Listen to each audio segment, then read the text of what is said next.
I hauled my ass to the laundromat on a typical gray Sunday morning at 7. I had no idea if the day outside my window was gray, but I guess everyone feels that way when they are at the laundromat on a Sunday morning. I've only used a laundromat for the last year or so. Before that, my wife did our laundry, in our own laundry room in the basement of our house. I moved about a year ago, and 6 months ago my wife became my ex-wife, and the laundromat was now located in my former home. So I made a new habit of going to the laundromat located a mile from my apartment early on Sunday mornings. While I don't really like getting up early to do laundry, I didn't want this ritual to disrupt my weekend, so I got to the laundromat early and left early. I avoided the hassle of waiting for a machine on a busy day and the need to possibly engage in polite conversation with other visitors. After all, aren't Sunday mornings meant for hangovers and quietly reading the paper? I'd been going to the same laundromat for the past 9 months or so, and I may have seen her before but never paid attention to her. But this time was different. One of the wheels of the cart she was pulling seemed to be a little bent, causing the cart to roll unsteadily. It was piled high with dirty clothes, and she was having trouble rolling it behind her with one hand and trying to hold the door open with the other. I saw this while looking through the sports paper, and being a generally nice guy, I put the paper aside, walked to the door, and held it open like a gentleman while she pulled the cart inside. She looked up at me and gave me a 100-megawatt smile, with beautiful white teeth and big brown eyes. "Thank you, mister," she said, heading toward the row of washing machines against the far wall of the laundry room. I figured she was about 7 or 8 years old, mixed race, or possibly Hispanic, with a mop of long, curly brown hair. She was just adorable. I turned around, expecting to see my parents walking behind me, but they were gone. Now I was alarmed and intrigued. I watched the child load the entire stack of clothes into the washer, not separating the colored clothes from the white ones like I had been taught. Then she put some laundry detergent she was carrying in her cart, put the money in the machine, and pressed the start button. She took a small teddy bear out of her bag, sat down on a chair, and quietly started talking to it while the washing machine did its work. From my seat, almost on the other side of the laundry room, I could see that the clothes she was wearing, jeans, a long-sleeved shirt, and a pink jacket too light for a 5-degree morning, had seen better days. While they weren't dirty, they were faded from age and wear. She looked one step better than a street hobo, but there was a calmness to her demeanor that just didn't fit.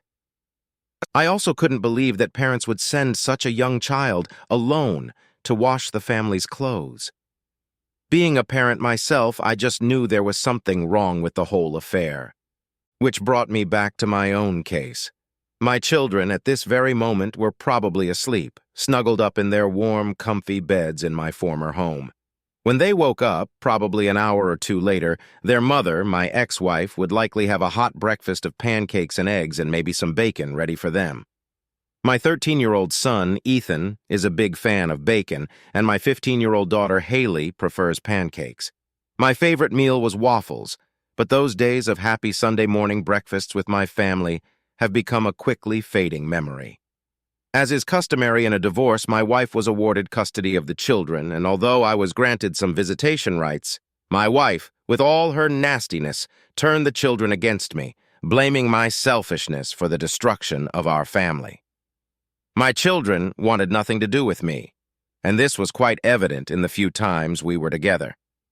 My crime, not sitting still while my wife made me horny with another man during a long weekend trip with 3 other couples and the man she ended up having sex with, a rich guy who made a habit of having sex with other men's wives. She and he devised this plan to have sex for one night, and then she would come back to me and be completely faithful to me for the rest of our lives, as she had been for the rest of the weekend. Since she told me about it beforehand, it wasn't cheating, she claimed, but just in case I wanted to make a fuss, she would take half my money, half my stuff, the whole house, and, as a nuisance, mess up my relationship with my kids, which of course would go to her. When I said no, she got everything she promised, and of course, she shifted the blame to me. The kids bought it. I was totally screwed. Thinking about those family breakfasts made me hungry, as I hadn't eaten anything since the last sausage had slipped down my throat, along with a Mickey's malt beer at the bar I sat at watching the Knicks game. A poor imitation of a vending machine hung on one wall, with a Coke machine next to it. I was sure whoever owned the laundromat collected money from both machines every day, or they would have been broken into and ruined long ago. I bought a pack of M&Ms and a Diet Coke. Just as I was reaching for the can of Coke, I glanced over at the little girl. She seemed to be quietly watching me, but then I realized she wasn't looking at me but at my snacks. Like I said, I'm someone's father, and the look on her face as she looked at my snacks hurt my heart. I walked over to where she was sitting and quietly asked if she wanted my Diet Coke and M and Ms. She visibly brightened and sat up straight in her chair, then a sad expression appeared on her face and she declined my offer. "My mom says I shouldn't take food from strangers, especially men," she explained. "That's a very good rule, honey, and you should always listen to what your mommy says," I agreed. "I'll tell you what. I'll just put a soda and M&Ms on the chair next to you, and you can have them if you want them. I'll get myself some more and go back to my seat." I put the food down, went back to the vending machines, and got myself another Diet Coke and another bag of M&Ms. I then went back to my seat and picked up a newspaper, surreptitiously watching her from above. After about 5 minutes, she picked up the soda and M&Ms and got down to business. I smiled to myself. I left about 90 minutes later, folding my 2 bags and putting them in the car.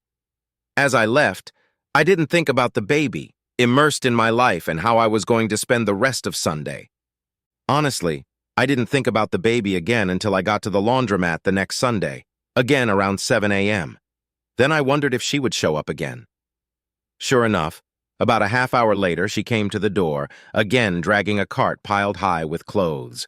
I held the door for her again, and she thanked me again and headed for the machines against the far wall. I noticed she was wearing the same clothes as last week. I waited for her to start loading, then cautiously walked over and sat down on the seat next to her. "I see you have a problem with the back tire on your wagon, honey. Is it okay if I try to fix it?" She nodded affirmatively, playing with her teddy bear. I turned the wagon over and saw that the back right wheel was bent on the axle. I straightened it with my hands and then rolled the wagon back and forth to check my work. "Instant fix for the wagon." My little friend looked impressed. "I'm Alex Rogers, by the way," I said, extending my hand for a handshake. She extended her small hand with as much dignity as she was capable of and said in a somber voice, "Maddie Ruiz, it's a pleasure to meet you, sir." "Well, now that we've introduced ourselves, we're no longer strangers," I said. "What do you say to a soda and candy?" "Can I get a real Coke this week?" she asked, her eyes wide and questioning. "Sure. 1 real Coke for you, a Diet Coke for me, and some M&Ms for both of us." We sat and chatted for almost 2 hours. I grabbed a notepad and pen from the car and introduced her to a game of tic-tac-toe. It took her about 5 minutes to get the hang of it, but then she started getting the hang of it. I let her win a few times, just like I let my kids win sometimes. For a minute or two, I immersed myself in my own little world, thinking about playing with my kids. Then I sank into thinking about how my then-wife, Tracy, looking me straight in the face, said she was going to sleep with Robert Goldstein III, a big city lawyer, the night that ended my life as I knew it. "It's just one night, Alex. It won't mean anything. It'll just be sex." "What? Are you kidding me? It won't just be sex. It's going to be the end of our marriage," I yelled back. "Don't be like that, Alex," she yelled back. "Don't throw away 18 years of marriage because of one night. I didn't sneak behind your back like I could have. We could have done this and you probably never would have guessed. Just give it to me, Alex." Tracy took Robert's hand and walked with him to his bedroom in the 4-room cottage. After standing there with my mouth open for what seemed like hours, but probably only a minute, I grabbed my things and left. "Alex, now it's your turn," Maddie said, bringing me back to the present again. I marked an X in one of the side boxes, and that gave Maddie a chance, getting 3 O's in a row diagonally for the win. She made her best triumphant face, marking a line through her triple. "High five, kid," I said, holding my hand out at arm's length from her. She looked at me sideways, then stood up in her chair and was able to reach my hand to complete the high five. "Here you go," she said. I stayed in the laundry room until Maddie's clothes were washed and folded. I offered to give her a ride home, but she said she couldn't accept because it was Mom's rules. "Mom is a smart woman. I'd like to meet her sometime," I said. "Well, maybe someday. She doesn't go out too much," Maddie replied. We continued to chat with Maddie as winter turned into spring and spring turned into summer. I started packing a small bag with sandwiches for both of us and snacks, and bought sodas from the laundromat. At this time of morning, I didn't feel like eating, but I figured if I ate a sandwich, she would too, and she was awfully thin. So I started packing an extra sandwich, telling her she could take an extra one home for her mother. She didn't protest at all and always thanked me. By this time, she had told me that she was really 7 years old and would be a second grader in the fall at our neighborhood elementary school. Her father wasn't home, and in fact, Maddie told me that she had never met her father. Her mother apparently worked part-time outside the home while Maddie went to school, and although she didn't know what her mother did, she was always home by the time Maddie got home from school. Most of the time, she and her mother stayed in their apartment, sometimes going to the park when the weather was nice. Mostly, they watched television, and Maddie was familiar with almost all of the latest animated movies that the children's channels showed. I couldn't name one of them. There didn't seem to be any money for extras, but Mother, on occasion, would go out on Saturday nights, leaving Maddie after dinner with instructions to go to bed at 9 p.m. On Sunday morning, her mother would wake her up, give her money for one washer and one dryer, and send her off with a cart to the laundromat. Truth be told, my life at that point wasn't much better than Maddie's, although I at least had enough money to live on. With alimony, mortgage payments, and child support, my salary as a top programmer didn't leave much money for extra entertainment, usually a casual night out at a bar with friends. I didn't go on dates at all. I didn't miss that. I did, however, miss my kids. At least until I remembered how they treated me after Tracy and I broke up. I preferred to think of happier times with them, but reality always jumped up and bit me. "Where the hell are you?" Tracy screamed when I picked up the phone in my house the morning after I left Robert Goldstein's house on the lake. My phone showed it was 10:06. As far as I could remember, the time was already 2:13 when I tipped another shot of Eagle Rare bourbon into myself. I must have eventually staggered to the bedroom and fell asleep. "You left me to my own devices at the lake house. How do I get home?" She was yelling at me again. "Fuck you, bitch! Let Robert Goldstein III take you home!" I hung up the phone while she yelled something else.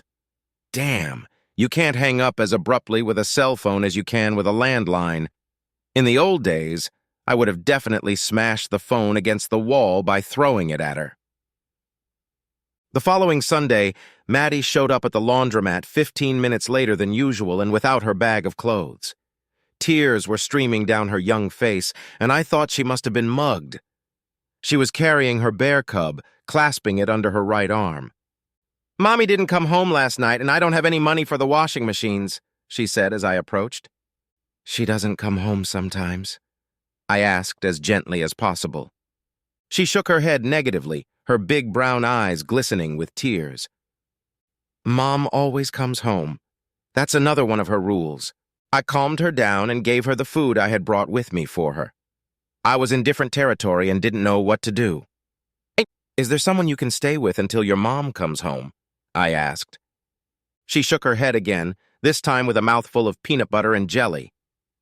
I knew I couldn't leave her alone in the apartment, but if I called the police without a plan, they would undoubtedly send her to foster care within a day, and possibly take her away from her mother permanently if they felt she wasn't taking good enough care of the child, which I already had my doubts about. "How about I go to your apartment and leave your mom a note saying we're at my apartment? She can call me when she gets home and I'll bring you to her." I saw her wheels spinning. It was a violation of one of her mother's rules, but since her mom didn't come home, I don't think she wanted to spend the day alone in her apartment. She finally nodded in agreement. After packing up my stuff and putting it in the car, we went to her apartment first. We didn't pack anything in Maddie's apartment because there was simply nothing to pack. The few articles of clothing she had either already worn or they were lying amongst the dirty clothes waiting to go to the laundry room.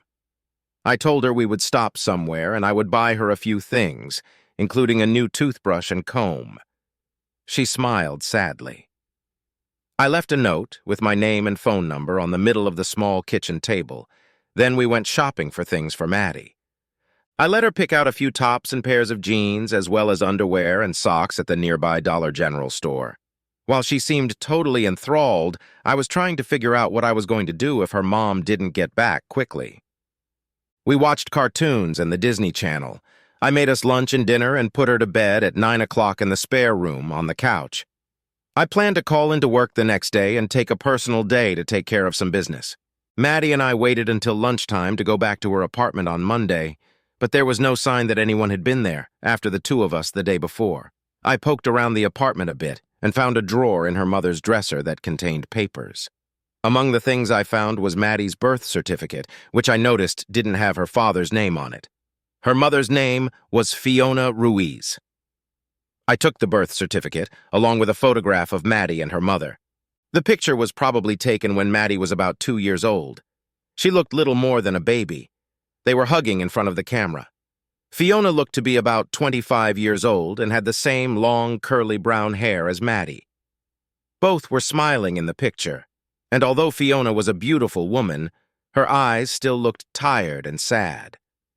I wondered to myself if that look had grown over the past few years. Maddie watched me carefully go through her mother's things.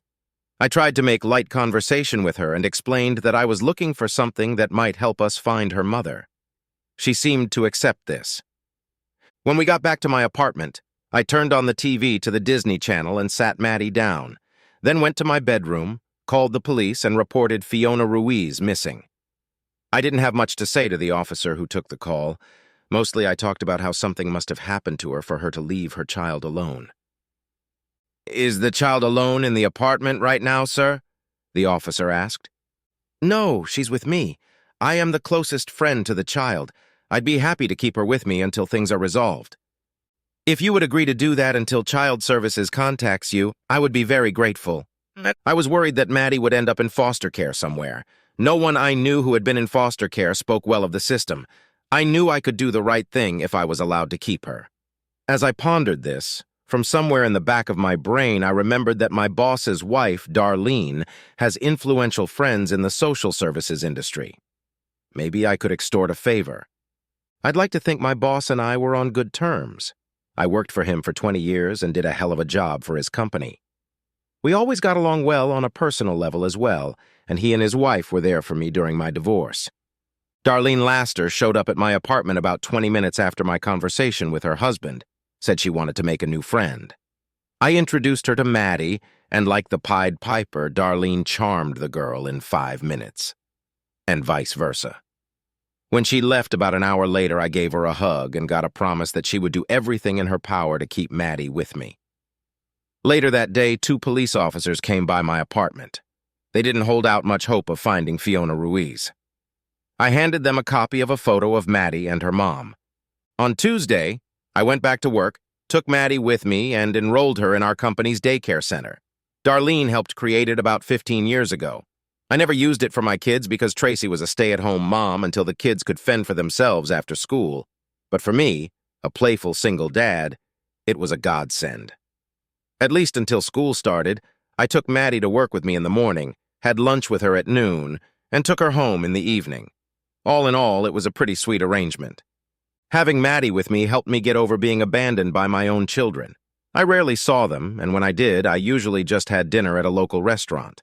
I didn't take Maddie with me when I went out with my kids, leaving her with my neighbor, Mrs. Olivares. They didn't need to show her their attitude towards me. Maddie was a breath of fresh air for me. Due to lack of funds, she and my mom didn't do much outside of their home, so a lot of what I did with Maddie was a new experience for her. The first time we went to a real restaurant, not some McDonald's, she was mesmerized, like someone who had just arrived from another planet. When we went to the park and stopped to eat a pretzel and have a soda after she played on the playground, you'd think I was inviting her over for tea. I think she smiled for a week after the first time. I know I was smiling for a week after that, just listening to her exclaim about her experiences. She started teaching me Spanish. Apparently, she was bilingual and laughed a lot when I would mix up words and phrases. Once at McDonald's, I ordered a horse meat and a Coke, and she laughed so hard she started crying. In her innocence, it never occurred to her that most people are not bilingual. I kept her at the same school she went to for first grade because it was the easiest for the school system. I had her birth certificate, so they didn't ask many questions when I put myself in as her contact person and my apartment as her address. I never heard back from the police about Maddie's mother, nor did I hear back from the social service agencies who wanted to place Maddie in foster care. Darlene must have twisted someone's arm for me, or city officials just decided they had too many loose ends to worry about Maddie and me. My cooking skills also improved because when Maddie stayed with me, pizza and beer were not acceptable foods, so we started watching cooking shows on the Food Channel and cooking together in the kitchen. This is something I never did with my kids because Tracy was a great cook, I have to admit. But with my Maddie's help, I was learning and getting better, and we had a lot of fun in the kitchen. I'm not going to lie and say we had everything perfect. We had rifts and problems like any other family, but that's just the way it was. Like any other family. We were together for a little over a year, and Maddie and I grew into our own version of a family. And it was pointed out to me at Maddie's school at the beginning of 3rd grade. We were at a school open house one night and were walking down the hallway when one of Maddie's friends and her parents came over to say hello. Maddie's friend introduced her parents as my mom and dad, and then Maddie introduced me as her dad. I hadn't even thought of our family in those terms, and when she called me her daddy, I nearly fainted with incredible joy upon hearing those words. I choked for a second, my eyes blurred, and I had to apologize to the Reynoldses for my momentary silence, saying I had a piece of snack stuck in my throat. Maddie realized this, looked at me askew, and squeezed my hand. She never called me Alex again, and nothing could please me more. I was having so much fun being a parent again that I hadn't even noticed I hadn't dated a woman in over 2 years when Maddie brought it up at the grocery store one day. We were walking up and down the aisles, filling a cart with groceries from our shopping list, when in the produce department we passed a short woman. I didn't think anything of it, but Maddie looked at the woman twice as we passed her. "Wow, Daddy, that's a really beautiful woman. You should ask her out," Maddie said. I was going through my shopping list when she made that statement, so I immediately stopped the cart and took a close look at the woman we had just walked past. She was beautiful. And then she looked up at me, and we smiled embarrassedly at each other. "Well, aren't you going to say something to her, Daddy?" Maddie asked, looking at us. At this point, I wanted the floor to swallow me up. But what the hell, maybe the woman would give Maddie and I a pass. So I tried the old-fashioned way. "Hi, I'm Alex. This is Maddie. As you just heard, Maddie thinks I should ask you out on a date or something," I stammered. "What do you think?" she asked, looking me straight in the eye and giving me a $1 million smile. I was completely blown away. Caramel-colored skin, beautiful white teeth, a smile that could melt ice, and my heart. She looked to be about 158 centimeters, 50 kilograms, maybe 35 years old, and although she was wearing a light jacket, she seemed to have curves in all the right places and fit well in jeans. There was no ring on her left hand. I quickly wondered if Maddie had noticed that. "And would you like to have dinner with us one night? All of us together, or just you and me if you prefer?" "Mueve suavemente, Romeo," Maddie said teasingly in Spanish. "It was a good move to ask my daughter to look for single women in the grocery store for you," the woman replied while I blushed. "No, honestly, it wasn't my idea. I would never do that. Honestly." "Yeah, that's right, Romeo. I'm buying this. No. But yes, I would like that. To have dinner with you both. I'm Cherry Roberts, by the way." "Really? It was that easy? Damn, I should have used that image a long time ago," I said, and she and I giggled. We made a date for the following Saturday. She said she loved Italian food, and Maddie and I had some good recipes. After we exchanged phone numbers and I gave her my address, Maddie and I turned around to continue shopping. Maddie and I fist-bumped as we turned the corner to the aisle. "Yeah, no setup, right?" she shouted after us.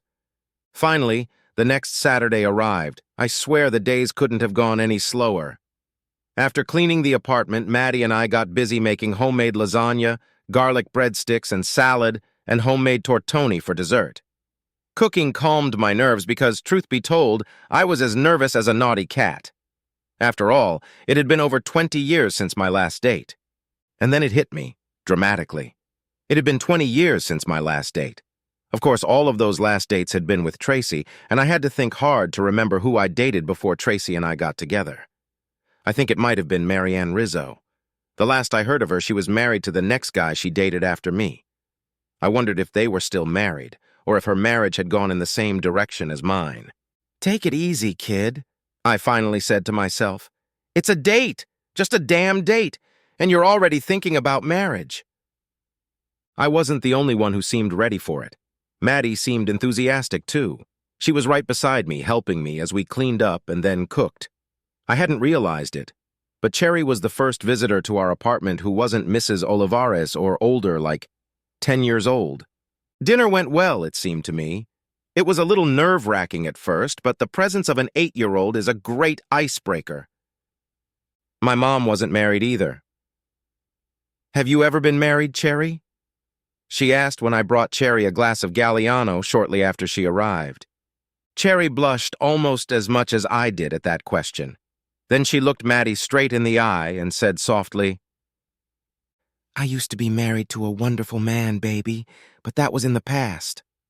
I saw the sadness and then pain reflected on her face as she answered the question. "Daddy was married too, and he has 2 other kids besides me," Maddie continued. At this point, I decided that I had better tell Cherry in a brief way about my marriage and divorce and how I became Maddie's father. She took it all calmly, with a stoic expression on her face. She and Maddie both looked a little weepy when I got to the part about Maddie's mother not coming home. However, the sadness quickly passed for Maddie, who then asked Cherry about her name. "That's a cool name, Cherry. Surely your parents must have been fun when you were a kid?" "Well, that's a pretty funny story, babe," Cherry replied. "Actually, my real name is Marcella, and for short, my name was Sella. One day at the grocery store, my little brother saw a box of chocolate-covered cherries called Sella, and after that, he started calling me Cherry. It stuck, and now everyone calls me that, so that's what I'm called too." "Well, it suits you a lot better than Marcella," I cut in. "I see thick, dark-rimmed glasses, masculine hands, and a firm ass." "Ooh, that's harsh," Cherry replied with a giggle. "You will never, ever call me by my first name." Cherry stayed with us until it was time for Maddie to go to bed at 9. Then she said she had to go too. I hoped she wasn't just being polite when she said she had a good time and that next time we should do it at her apartment. I gave her a quick peck on the lips as she walked out the door. For a brief second, I thought I smelled arousal, but it had been so long that maybe I was just dreaming. "I like her, Dad. I think she'll be good for us," Maddie said after I closed the door. I had to admit, at least to myself, that the kid was right, for now. We'd had family date nights 5 Saturdays in a row, and I think we'd all had a good time. However, I knew I needed to try a one-on-one meeting to see if this had a chance of going anywhere. Maddie took the news well when I told her that I was taking Cherry out to a restaurant, just the 2 of us, and that she would be spending the evening with Mrs. Olivares. I certainly wasn't going to leave Maddie home alone like her mother did. I would never criticize Maddie's mom, but leaving an 8-year-old home alone while I went out on a date was not going to happen. Besides, I think both Maddie and I were well aware that the last time she had been left home alone, things hadn't turned out well. I made reservations at a nice steakhouse for our first date alone, as Maddie called it. I knew the mood would definitely be different when I showed up at Cherry's door to pick her up. She was wearing a somewhat tight silk dress, open in the front so that her lush 36Cs were clearly visible, and short enough to make her slender legs seem a little longer. She was wearing a little more makeup than usual and was wearing a different perfume, something sexier and spicy, but not too strong. Damn, I totally forgot to bring my stick. How the hell am I going to fight off all the other men? If you think that silver tongue is going to get you anywhere, well, you're probably right, she laughed back. We had a great dinner and had a nice, more adult conversation without Maddie, although it was a little weird that she wasn't with me. "You miss her now, don't you?" Cherry asked suddenly, looking straight into my eyes. "I kind of do," I admitted. "Except for school and work, we're always together, and I don't mind one bit." "You really miss the first two, don't you?" she asked. "Terribly, though not with the attitude that came after I left. I know they're still kids, but they don't even try to see things from my point of view. My ex really turned them against me." "It seems to me that you're good with kids," I continued. "If you don't mind me asking, why haven't you ever had kids?" "No, I don't mind. We were addressing this issue at a time when I made absolutely the stupidest decision of my life. I disrespected and cheated on my husband, all for the thrill of illicit sex. I was a stupid, stupid bitch and ripped the heart out of the one person I cared about more than anything else in the world. It's a mistake I'll never make again if I ever get another chance to love someone like that." Cherry's voice broke when she said the last part, but I caught every word spoken in a barely audible whisper. Her eyes filled with tears, which she tried unsuccessfully to wipe away. I held out my napkin to her, and she gently blotted her eyes. "I'm sorry if I made you go somewhere you didn't want to go," I said. "I've never talked to anyone about it before," she said. "Not even to my parents. I'm too ashamed of myself." "Enough adult talk then," I said. "Let's score this joint and see if you've got moves on the dance floor, Missy." "Missy? How old do you think I am? 12? "Actually, I thought you were 35, but I'm 44, so to me you're still a kid," I said. "Really? 35? She got excited. "I'm 42. I've been married for 12 years, divorced for 9. You're very good for a girl's ego, sir." "Can't be. You're only 2 years younger than me. I look like I could practically be, your older brother." I laughed. I paid the bill and we headed to the dance club that Tracy and I sometimes frequented. I'm no Fred Astaire, but Tracy loved going to dances, so one of the first things I did when we had extra money was take a few dance lessons. I quickly realized that sitting on the sidelines and watching your wife dance with other men is not the most enjoyable thing to do. Cherry was as light on her feet as she was easy on the eyes. We danced to slow and fast music for about 30 minutes before I needed a break. Cherry looked like she could have kept going, but she walked off the floor with me and we found a free table. I went to the bar, and no sooner had I stepped away from the table than the first vulture swooped in. I watched with the corners of my eyes, trying not to be too conspicuous.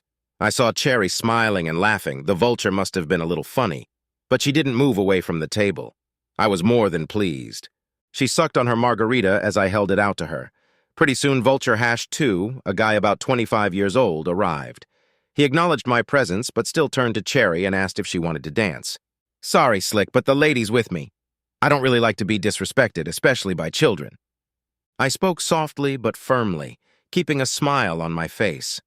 I know there was no smile in my eyes, though obviously the guy knew he had broken protocol. "Sorry, dude. I didn't realize you two were a couple," he whimpered before slipping away. We finished our drinks and went back to the dance floor, staying there for about 30 more minutes. Another guy tried to cut in, but at least he had the sense to ask me first.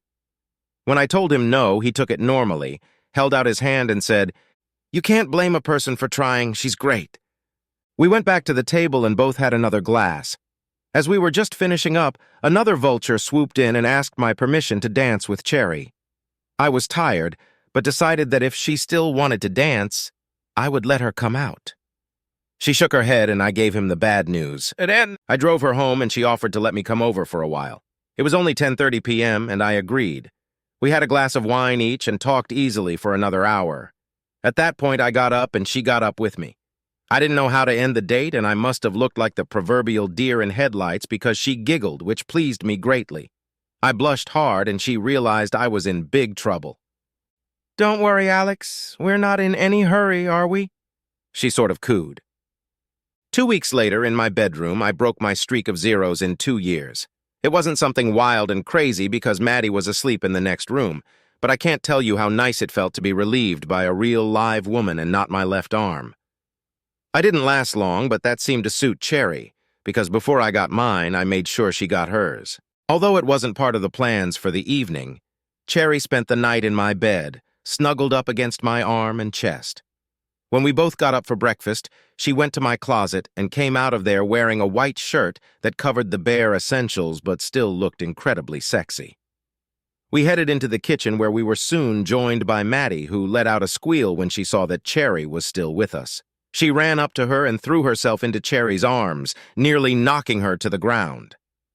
They hugged each other tightly, and both seemed genuinely happy to be in each other's arms. It was almost ridiculously tender, and I rolled my eyes at the pair. "Pancakes! Pancakes!" They were both yelling in unison. "Chocolate chip pancakes!" I yelled back. 6 months later, Cherry moved in permanently, and we became the 21st century version of the Brady Bunch. Even though I was still paying child support and alimony, I was making decent money, and Cherry was working at an accounting firm and making decent money too. Maddie didn't lack for much, although she didn't ask for much. I think when you grow up without much, almost anything can be perceived as a lot. I think everything is relative. And while we may have been a modern version of the Brady Bunch, I think we looked like a modern version of the Odd Couple. In this case, the Odd Trio. We were black, white, and Hispanic, and each of us had a different last name. Some of these problems were solved when I enrolled Maddie in 4th grade in the fall. I listed her name as Maddie Ruiz Rogers. She was with me when I registered her, and her eyes got big when she saw what I had written. She didn't say anything until we got out of school, then she practically exploded. "I could be Rogers, like you? Really?" she squealed. "Not really legally, at least not for a few more years," I replied, "but according to Rogers' rules, you're eligible to join the club." I made air quotes at the word Rogers' rules, but that didn't stop Maddie at all. She jumped into my arms and started kissing my cheeks. After 30 seconds of celebration, Maddie pulled away and gave me a cold stare. I was a little dumbfounded until she spoke. "When can Cherry be a Rogers?" she asked. "You know, that's a very good question. I'm going to have to give it some serious thought." And I did give it some serious thought. In fact, on the anniversary of our first date, I asked Maddie to stay with Mrs. Olivares, and after work I went to the jeweler from whom I was buying gifts for Tracy. Cherry said she'd be home late and would have dinner on her own, so I figured I had a couple hours to find the right ring.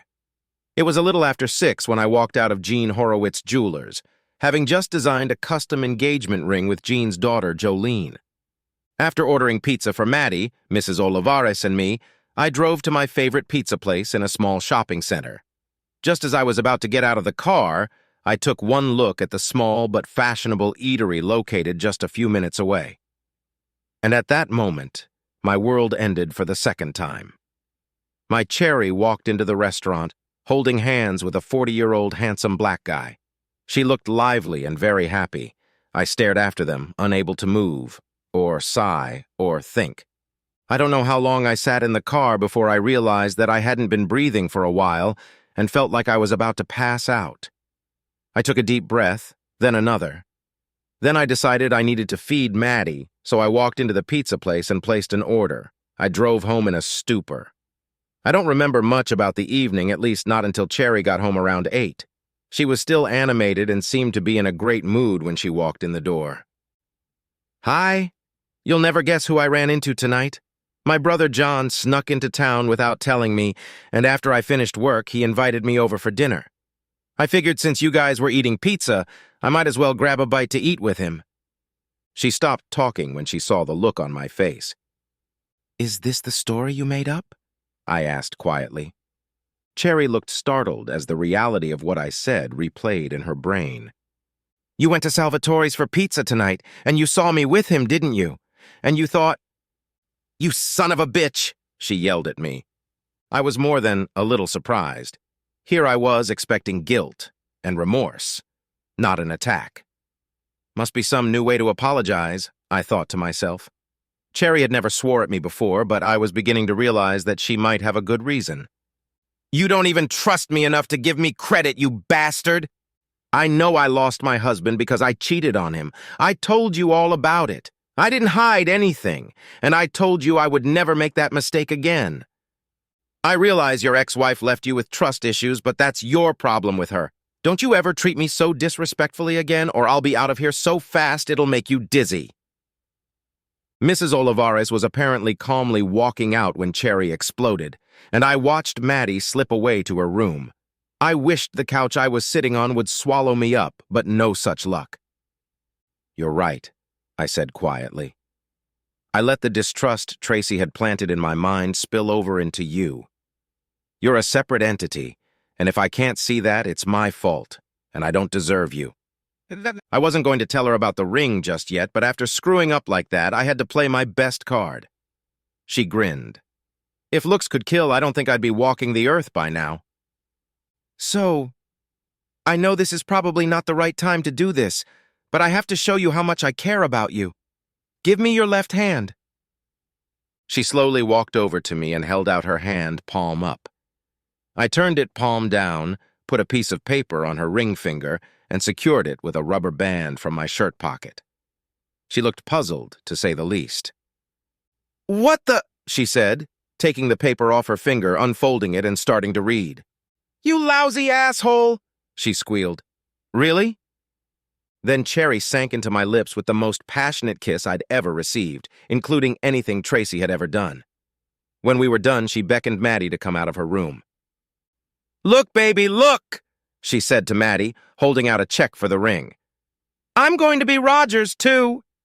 The squealing laughter of a pair of joyous females, sounding at a level too high for the males to hear comfortably, but I managed to keep my hearing intact as they bounced around the room. When they dispersed, Cherry pressed a button on her cell phone and exclaimed loudly, "You better get over here and meet your future son-in-law." Maddie went and got Mrs. Olivares back so Cherry could show off her ring, and the apartment was still Christmas morning when Cherry's brother showed up. He was as handsome as a man as Cherry was beautiful as a woman. Looking at him again, I couldn't even begin to be thankful that he was her brother and not a suitor like I thought. We shook hands as Cherry introduced us, but then he reached forward and grabbed me in a bear hug.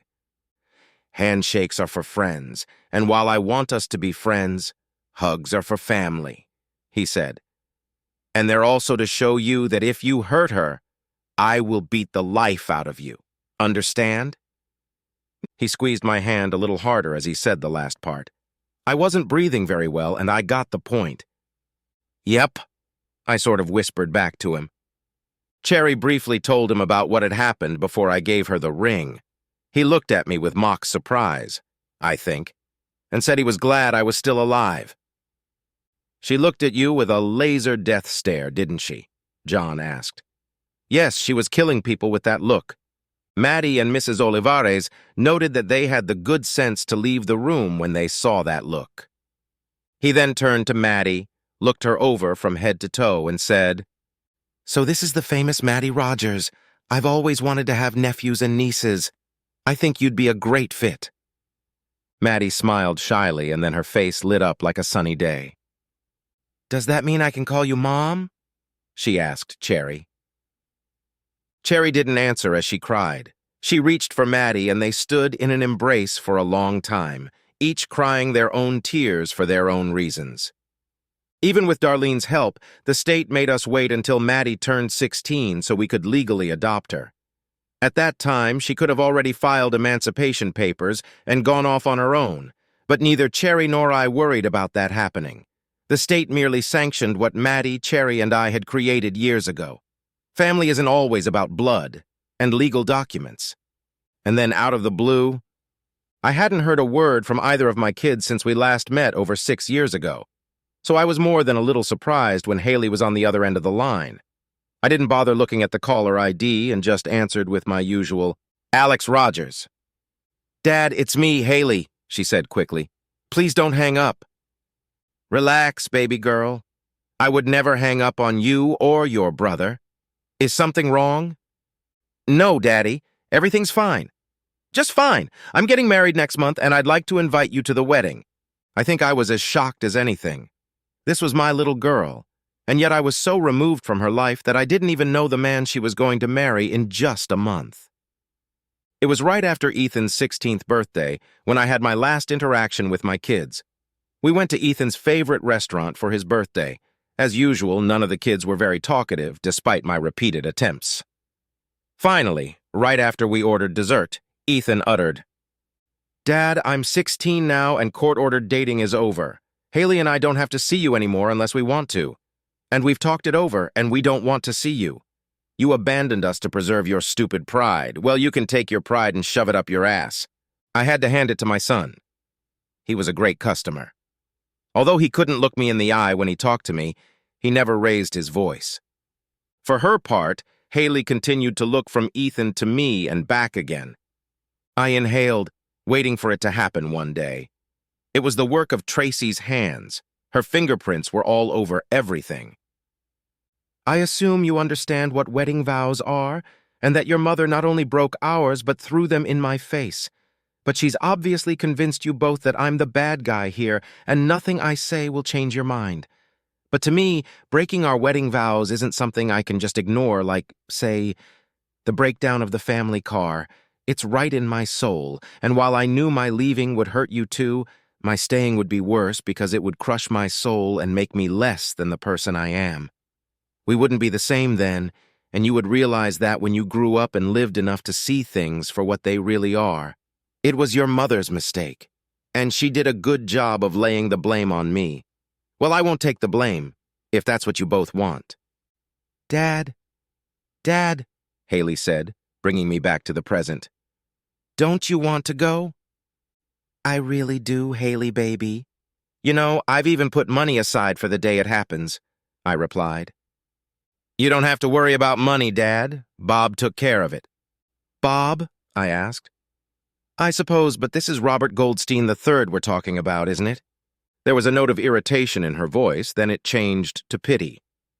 You didn't know then, I guess. Mom married Bob about 6 years ago, after we stopped seeing you, she said. So the bastard ruined my marriage, ruined my relationship with my kids, half-assed me financially, and then married my ex-wife. All because of my pride, Haley? Every time my son demands that I apologize. Don't be like that, Dad. I didn't invite you here to cause trouble. You're not going to give me away. You're not going to sit up front with the family. I just want you there, okay? Okay, Haley, on one small condition, that I can bring my family. Your family? Yeah, even a loser like me has a family, Haley.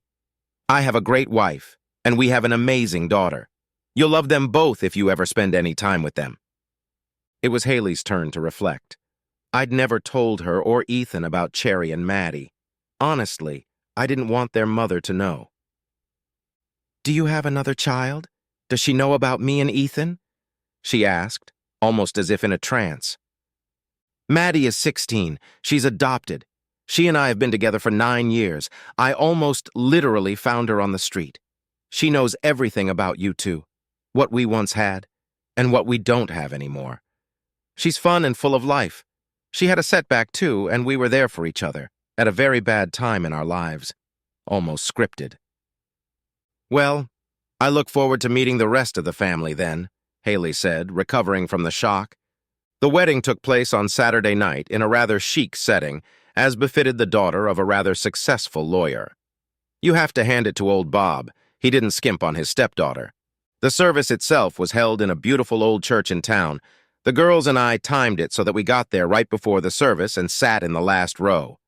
Yes, I noticed old friends and family, but the fact that we got there right before the service meant we didn't have to socialize ahead of time. And as Haley and Mark led the procession out of the church, I received a kiss in my direction.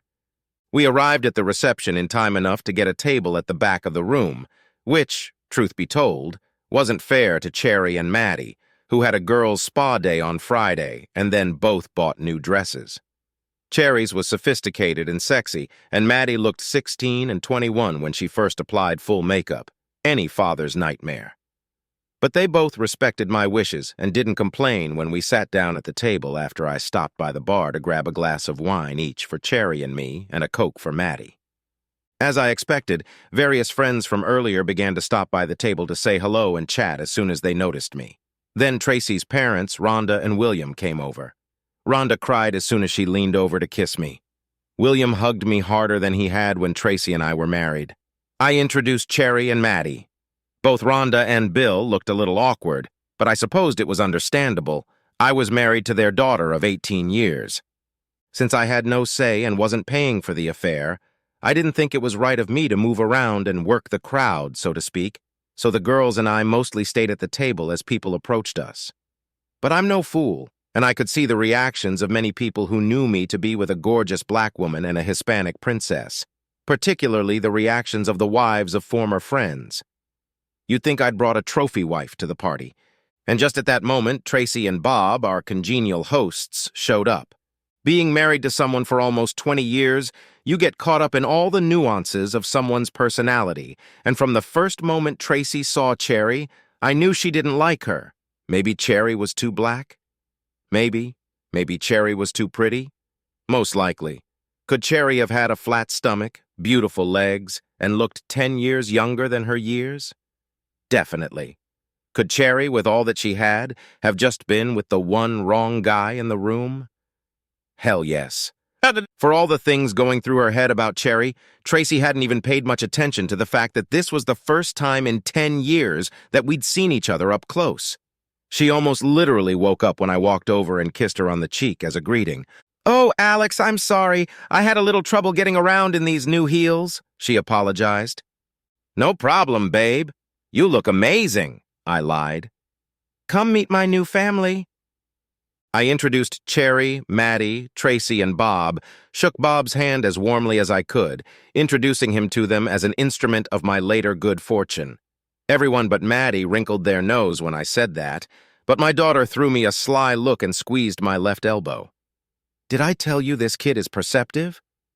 We chatted for about 5 minutes, not saying anything thick, until Tracy and Bob left and the bride and her new husband approached. When Tracy and Bob walked away, Maddie shook her head slightly, indicating that she was no more excited to meet them than I was to meet them. My second daughter, my fiancée, greeted me much warmer than I expected. She hugged me and started crying, while my new son-in-law, Cherry, and Maddie stood silent. I was completely stunned by this and didn't know what to say when she finally let me go. "I'm sorry, Daddy, for everything," she wheezed. "I never realized what you were getting at until I repeated my own vows about 2 hours ago. Right as you were saying your vows, it hit me like a punch in the face what you went through when Mom cheated on you and broke your vows. I never understood. I blamed you and your damn pride, just like Ethan. And now I understand. Completely. You were absolutely right to do what you did, and she was absolutely wrong to not only do what she did, but to blame it on you. How can I make up for the pain Ethan and I caused you?" There was a lump in my throat the size of a soccer ball. I hadn't cried since I tore cartilage in my knee playing soccer in 10th grade, but I was damn close to it, standing here with my family gathered around me. "How about you first introduce me to that handsome stallion you took your vows with, and then do me the honor of dancing?" I replied. "Oh, yes, of course," she said, somewhat embarrassed. "You haven't met the man of my dreams yet. Mark Westinghouse, meet your second father-in-law, Alex Rogers, my real father." We shook hands sincerely, and then I did my fatherly duty and threatened him with my life if he ever hurt my daughter. I introduced him and Haley to Cherry and Maddie, and while everyone was getting acquainted, the band started playing. "Daddy?" Haley asked, tilting her head toward the dance floor. "All mesmerized," I said, taking her hand.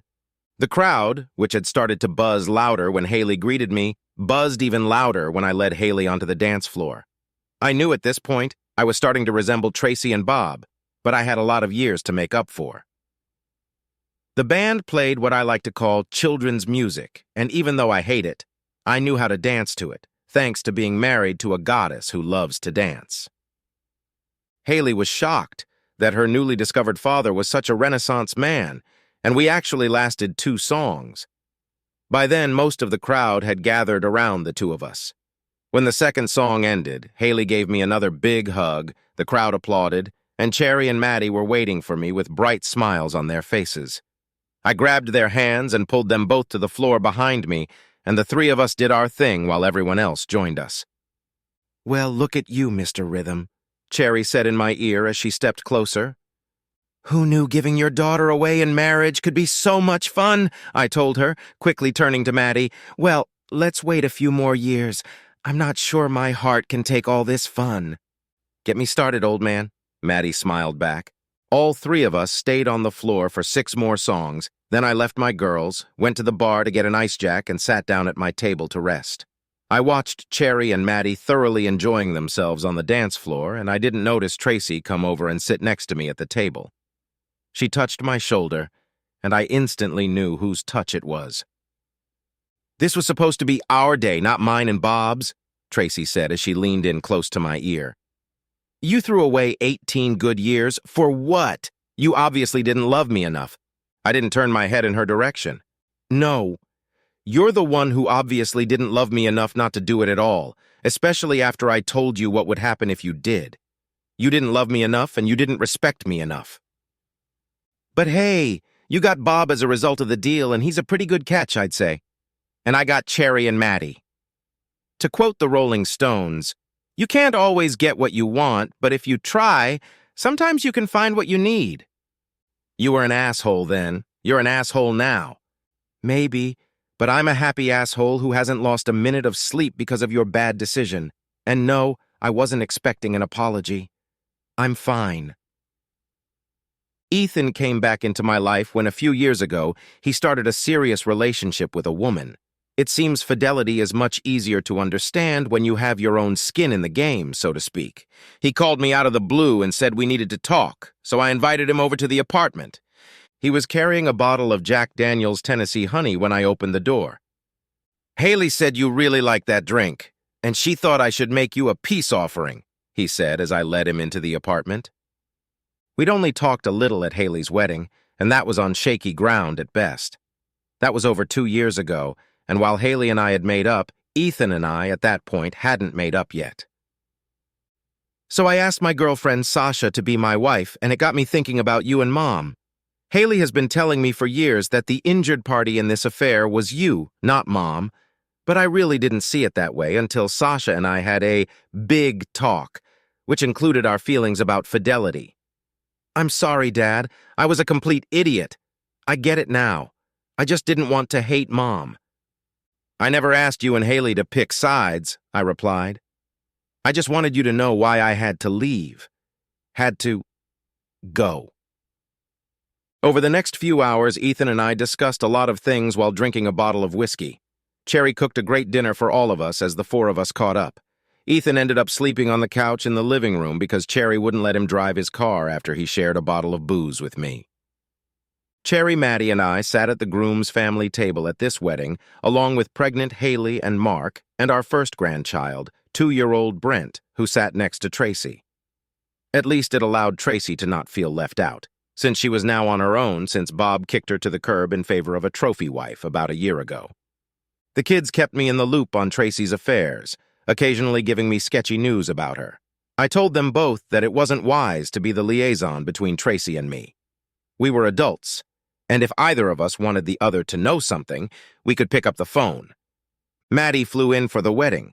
She's a freshman at the University of Michigan, but she didn't want to miss her older brother's wedding, so I flew with her. She, Ethan, and Haley have developed a strong relationship, so much so that they can banter with her, saying she's my favorite child. It's really interesting for me to watch them together. The argument that nurture is more important than nature when it comes to raising children seems to fit us, because Maddie and I have an unbreakable bond that even Cherry has noted. While I wouldn't wish what we experienced in early childhood to happen to anyone else, adversity has made us a little closer than we might have been. Adversity has also probably helped Cherry and I.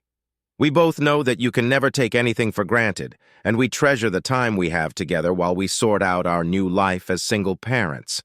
I can tell you that it didn't take Cherry long to realize that an empty nest means that no one in the next room is overhearing anything, and she put herself out there in the bedroom. Hearing her screams of pleasure just makes me frantic, and I want to give her even more pleasure. There are mornings when we're both getting ready for work, a little stiff and sore after a raucous night of play. When all the usual wedding chores were completed at the reception, Cherry and I headed to the dance floor. Maddie also danced with one of Ethan's groomsmen, but not before Ethan warned them that they shouldn't mess with my father's favorite child, or else they'd be in for one hell of a payback. I grinned when he said that. I went back to the table after half a dozen dances, but Maddie wanted to dance with me, so I stayed for one more. I noticed that Cherry and Tracy had nothing to say to each other, even though they were sitting within talking distance. "Can you feel the frost coming from across the room?" Maddie asked once she was within talking distance. Insightful. When I finally returned to the table, Cherry stood up and joined Maddie on the dance floor. After a minute, I felt a touch on my shoulder. Obviously, we've come a second lap, I thought. "So, aren't you going to gloat about Bob dumping me?" Tracy asked, leaning over to me. "Not my circus, not my monkeys," I replied. "I know this will probably surprise you, but I rarely think about you at all. I don't wish you harm, but I don't care about your life or what happens to it. We had 18 wonderful years together, and that was years ago. I have a new life now, and I don't want to waste my time thinking about the past, or what might have been." While we'd been talking, I'd been watching the dance floor, and now I turned to face Tracy. And that's when I saw her. Fear. Fear of retiring alone. It was another factor she obviously hadn't considered all those years ago because she thought I should back down in the face of her threats to ruin my life in a divorce. For a brief moment, I almost felt sorry for her, but then I realized that she would have tried to crush my soul if, in this conversation, the roles were reversed. "You know I was an asshole then. I'm an asshole now," I said, getting up from the table and joining my girls on the dance floor.